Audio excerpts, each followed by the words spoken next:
previous lectures. Now we'll go for the hash diagram and lattices. So what is this diagram?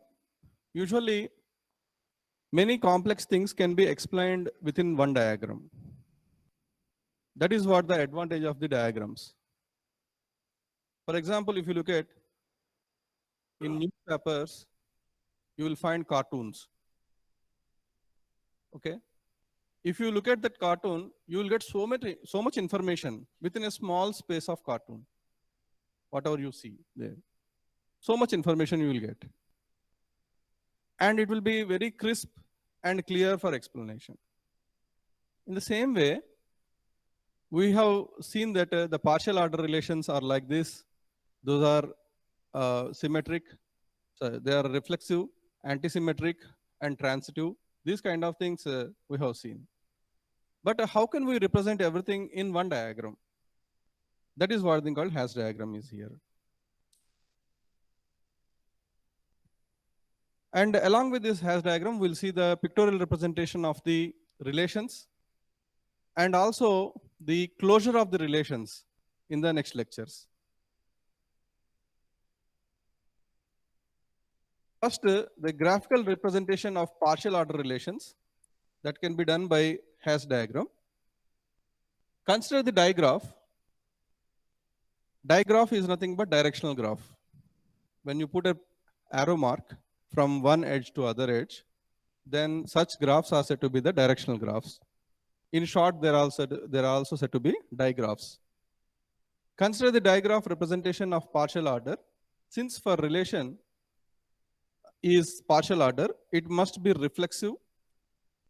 Next one is antisymmetric and transitive. These three must be hold. Thus, to simplify the graphs as follows, remove all self loops. So we have seen how to form a graph with the relations in the previous lectures. That is, we have seen in the same slide, if you look at in the below, we have a graph with the relation like 1 to 2, 1 to 3, 2 to 4, and there is a self loop on the 1, 2, 3, and 4. So this is the general representation of relations that we have seen previously on a in the previous slides. Now this will be minimized by applying these three rules to get the hash diagram. So how it will be done? We know the property reflexive means reflective means the first order and second order in the relation, first element and the second order second element in the relation in the particular order pair will be same, like 1 1 2 2 3 3 like that. So that means it is pointing to itself only. So according to the definition of the hash diagram, that is partial order representation, obviously it is reflexive, means why we need to go for again and self looping and all. So let's just remove self loops. Next one is remove all transitive edges. Transitive edges are like if there exists a directional edge from the A to B and B to C, if there exists an edge, obviously there will be an edge from A to C also. Such transitive edges should be removed.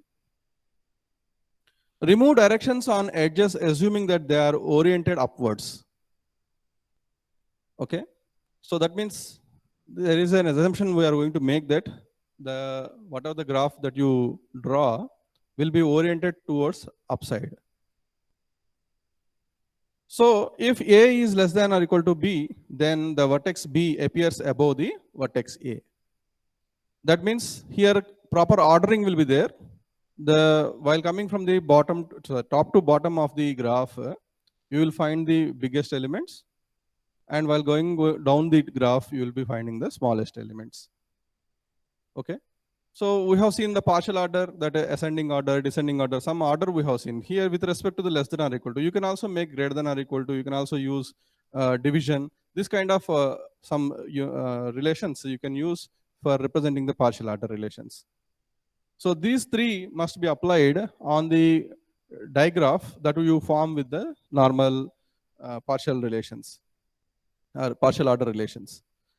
So by applying these three rules, you first the self loop will be removed. So the self loop was removed and directions were removed. That is, and also the middle one, this transitive logic was also removed. There is a edge between 1 to 2 and 2 to 4. So 1 to 4 edge was removed. So if you look at if you move from the top to bottom, 4, 2, 3, and 1. So this is the way you have arranged this particular graph, and this is said to be the hash graph or hash diagram. Okay. So this is the way you are supposed to form the hash diagram for the partial order relations that was given. So here is a detailed explanation. It is a useful tool for what? Which complexly describes the associated partial order. Therefore, it is also called as ordering diagram. So hash diagram is also called as ordering diagram. Don't get confused between these two. Both are one and the same. It is very easy to convert a directed graph of a relation on a set A to an equivalent hash diagram. Therefore, while drawing a hash diagram, the following points must be remembered.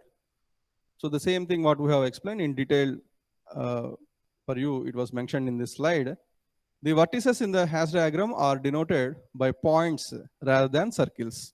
Usually we'll write the vertices like this. Here it's not like that. Okay. Usually we'll write a circle. Okay, we'll draw a circle, and in that circle we'll mention the number. Okay, that is vertex number or something. So here only point will be represented. Since a partial order is reflexive, so there will not be any self loops. Next one is, since a partial order is transitive, so remove the transitive edges. If a vertex A is connected to vertex B by edge, remove that particular direction. The hash diagram must be simpler than the directed graph of the partial order. So for looking that hash diagram must look very simple compared to the directional graph. This is the way of representation. Now, if you are documenting the partial order relation, okay, so while documenting the partial order relation, assume that how many definitions you have to make. Okay, you are supposed to define this symmetricity, so reflexivity, antisymmetric, and transitive. Then you need to represent in a mathematical way, and you need to show that it is in the partial order.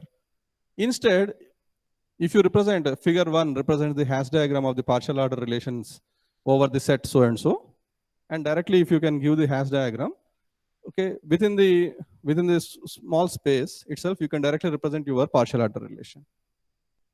Okay, no need of elaborated discussion on this. Just by giving the hash diagram, okay, the one who are aware of the mathematics can easily come to know, okay, these are the elements that we have taken, and there exists the relations like this. Okay, and you may mention this particular hash diagram was drawn based upon the less than or equal to or greater than or equal to or division, whatever the relation that you consider. So easily everyone will come to know, okay, this particular diagram represents this partial order. So that means a lot of discussion explanation was saved just by representing in a hash diagram. That is what the advantage is here. We'll see one example. Let 1, 2, 3, 4, 5 and r is equal to 1, 1, 1, 3, 1, 4, 1, 5, 2, 2, 2, 3, 2, 4, 2, 5. So this is the relation. Show that the relation R is a partial order and draw its hash diagram. So the relation R is reflexive since it contains all the reflexive pairs 1, 1, 2, 2, 3, 3, 4, 4, and 5, 5. And also R is antisymmetric since all non-reflexive elements do not have the corresponding opposite sides, that is inverse pairs. And also R is transitive. For every transitive pair, the corresponding transitive pair, that is, for example, here if you look at 1, 3 belongs to R and 3, 4 is also belongs to R, and 1, 4 is also there in the R. So hence it is transitive. Like that, all pairs were satisfied. So it is a partial order. So hence our relation R is in partial order. So this part we have seen in the previous lecture. Now we need to draw a diagram out of this. Okay. So you can make the 1, 2, 3, 4. Okay. And when you draw this 1, 2, 3, 4, how you are supposed to draw? From bottom to top you have to draw. So 5, 4, 3, 2, 1 like that. Okay. While reading from the top to bottom, it should be in descending order like that. Then make a directed graph like 1 to 1 self loops. Okay. And the antisymmetric pairs 1, 2, 3, one edge should be there. 1 to 4, one other edge should be there. And 1 to 5, another edge. 2 to 3, one directional edge. 2 to 4, one directional edge. 2 to 5, 3 to 4, and 3 to 5. Okay. And also a transitive edge must be there. Like 1 to 3 and 3 to 4 directional edge is there. So 1 to 4 also you form a directional edge. So according to the rule here, remove the self loops and remove the transitive edges and change from the directional edge to the normal edge. And wherever the vertices are mentioned, instead of circle, you mention it as a point. Okay. So then thereby you will get the hash diagram. So this is the simple hash diagram that you get. Okay. So here you will be having 4, 5, 4, 5, 3, 1, and 2. So as going from the top to bottom, you will find the elements in the descending order. Next, another example, draw a hash diagram representing the divisibility relation on set A. So here divisibility relation. Divisibility means A divided by B. Okay, previously what we have seen is like A less than or equal to B like that. Now here A divided by B. So here the elements given are 1, 2, 3, 4, 6, 12, and 24. Okay. So obviously one can be divided by, one can divide any element. So one must be at the below, that is lowest level. Next 24 is the at top, and 12 can divide 24. Okay. 6 can divide 12. 4 can divide 12. So 4 and 6 should be the side by side. 3 can divide 12. Also 3 can divide 6 also. So 3 must be below this. 2 can divide 4, 6, 12, 24. Okay. Next 1 can divide any element. Now if you look at the diagram, here 24 is the top one. Okay. 12 can divide 24. And 4 can divide 12, 6 can divide 12, 2 can divide 4, and 2 can also divide 6. And 1 can divide 2 and 3. So this is the way of representation.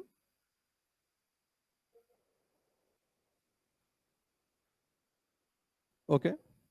So place 1 at the bottom of the diagram and 2, 3 on the next level. The number 4 is an immediate successor because it should be in a descending order. Okay. It should be in descending order. So successor for 2 and 6 with the immediate successor for 2 and 3. So we place 4 and 6 at the higher level. So the detailed explanation was there in the slide. Now, the diagram looks complex, but the solution is very easy. Draw the hash diagram for representing the partial order relation A comma B such that A is divisible, A divides B on 1, 2, 3, 4, 6, 8, and 12. So here self loops are there. So remove self loops, find out any transitive dependency is there, remove transitive dependency, edge, and change the directional edge to the normal edge. So this is what the second step after removal and after removing the transitive edges. Then by removing the direction, by converting the direction edge to the normal edge. Third one. Another one is construct the hash diagram for the relations on the elements 1, 2, 3, 4 with the relation as less than or equal to. Okay. So first diagram consisting of the digraph with self loops, remove transitive dependency, and convert the directional edge to the normal edge.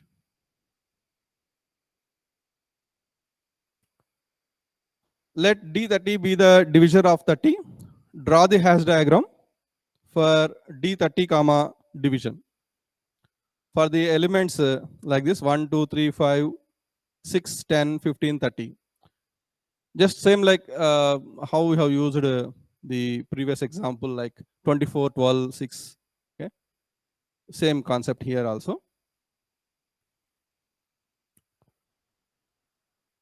So here 30 will be divided by this 15, 6 and 10, and 3 can divide 15, 6, 5 can divide 15 and 10, 2 can divide 6 and 10. So this is the way the representation will be done. Here's another example. Let A is equal to 1, 2, 3, 6, 12 and 18. Let R be the relation is the divisor of.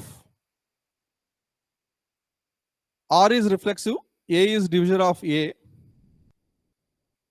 Antisymmetric, A is divisor of B and B is divisor of A implies A is equal to B. And transitive, A is divisor of B and B is a divisor of C implies that A is also a divisor of C. So when you go for the partial order with some relation like 1, 2, 3, 6. So this is the diagram that you will get. So 1 is the divisor of 1, 2 is divisor of 2, 3 is divisor of 3, like that. And 2 is divisor of 6 and 6 is divisor of 18 means 2 is also divisor of 18, just like that. Now, this is a hash diagram representation. Now we need to know some concepts or we need to learn some definitions so that we can understand the lattice. So what are the definitions we need to understand? Maximal and minimal elements.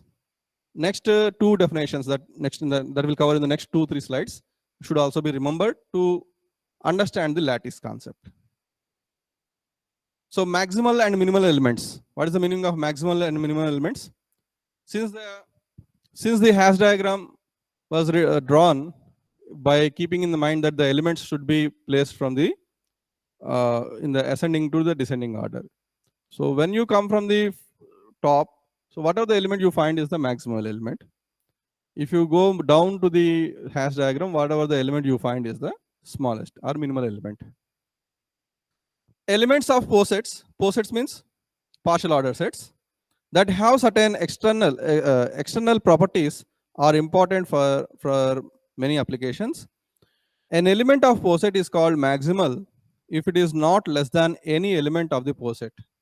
So obviously it should be the maximum element.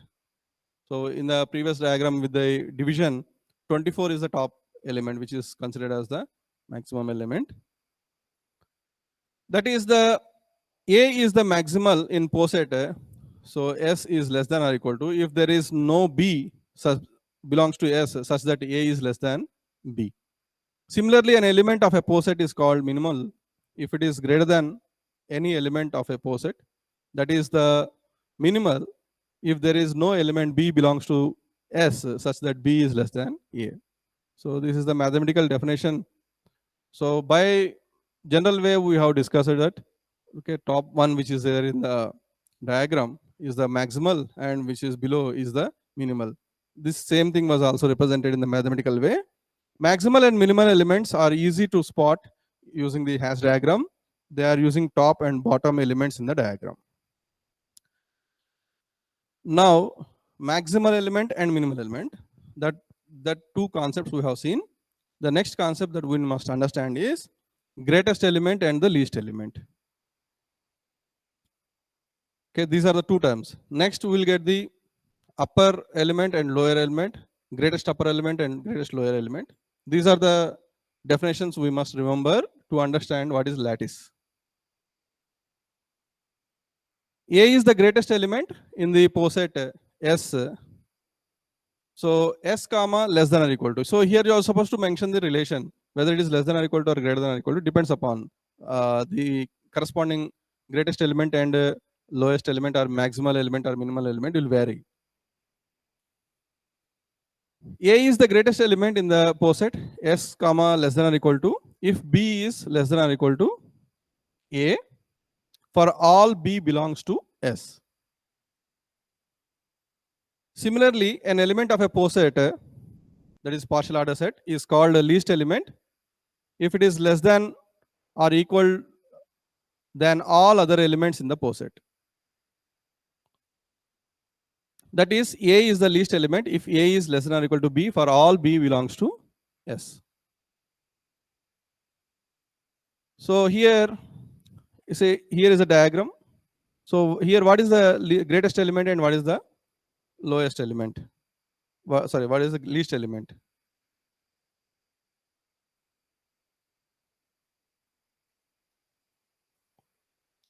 For example, if you consider the partial order set 2 and 6, here the greatest element is 6 and least element is 2.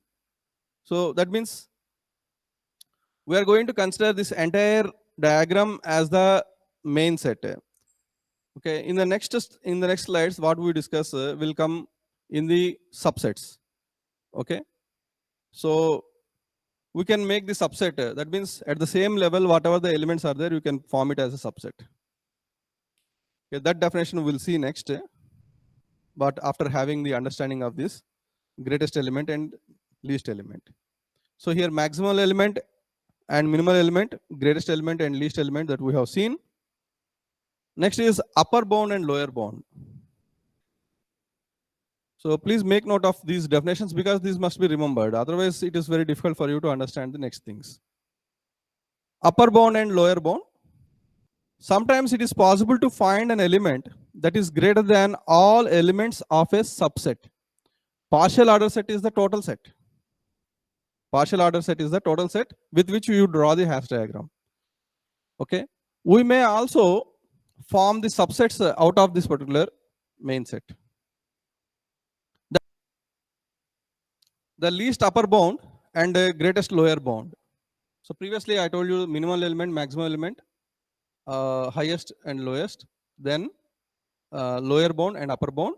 Now least upper bound and greatest lower bound. The element X is called least upper bound of the subset A if X is an upper bound that is less than every other upper bounds of A. In A, there may be 3-4 elements. Every element may be having one upper bound. If that upper bound, whatever you consider, is lower than all the upper bounds of A, then it's said to be the least upper bound. The element Y is called the greatest lower bound of A if Y is the lower bound of A and Z less than or equal to Y, wherever Z is the lower bound of A. Having understand this, the lattices, a lattice is partially ordered set in which every pair of element has both a least upper bound and also a greatest lower bound. If these two are there in that particular partial order relation, then that relation is said to be the lattice relation.